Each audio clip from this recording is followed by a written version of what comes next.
O assassinato de Thomas Ashton, um industrial e dono de meinho britânico, ocorreu por volta das 19h00 do dia 3 de janeiro de 1831. Ashton foi morto a tiros por trabalhadores em greve em Manchester como um aviso aos seus empregadores.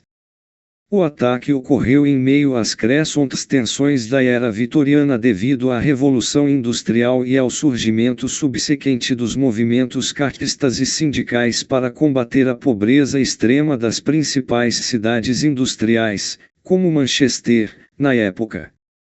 O assassinato é amplamente considerado como tendo inspirado o primeiro romance de Elizabeth Gaskell, Mary Barton, 1848.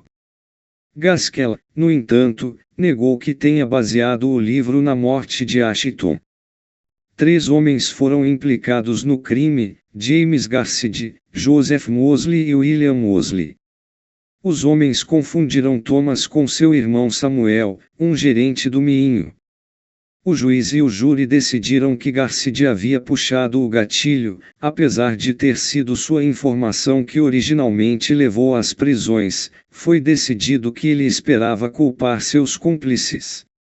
O relato de William Mosley sobre o assassinato foi o seguinte: pouco tempo depois, um homem desceu a trilha em direção ao portão de Clap. O homem estava na trilha que levava do Sr. Ashton. Garcid se levantou e o encontrou no campo antes que ele passasse pelo portão e apontou a arma para ele. Ele cedeu. Garcid atirou. Quando o Sr. Ashton cedeu, ele só saiu um pouco do caminho. Garcid o encontrou e ele voltou. Ele havia passado pelo portão de Clap quando atirou e estava indo pela estrada para o meinho. O homem que foi baleado caiu do outro lado da estrada, com a cabeça voltada para o lado direito, oposto a onde eu estava. Nós imediatamente fugimos, e eu fiz o melhor que pude através dos campos até a segunda ponte do canal.